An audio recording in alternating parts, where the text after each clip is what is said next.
अंतर्मनाचा वेध घेणारे news channel star city one. राज्यातील आणि देशातील राजकीय घडामोडी पाहण्यासाठी आणि इतरही बातम्या पाहण्यासाठी सबस्क्राइब करा स्टार सिटी वन।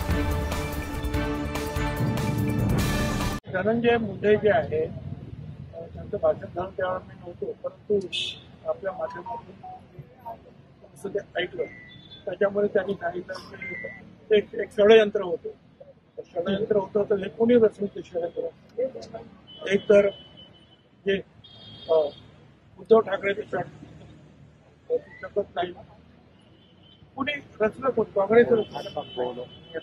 मग हे काही राष्ट्रवादीतील लोकांनी रचलं, बीजेपीच्या लोकांनी षडयंत्र रचलं, काहीच माहिती नाही।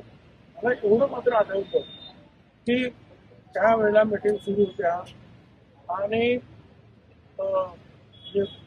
काँग्रेस, उद्धव ठाकरे आणि पवार साहेब आणि याच्यामध्ये गर्गे जे आहे काँग्रेसचे नेते आणि पवार साहेबांचा काहीतरी थोडासा वाद झाला आणि पवार साहेब आणि त्याच्यानंतर काही प्रमुख मंडळीची मीटिंग जे आहे त्या चालण्यात होतं आमच्या राष्ट्रवादीच्या।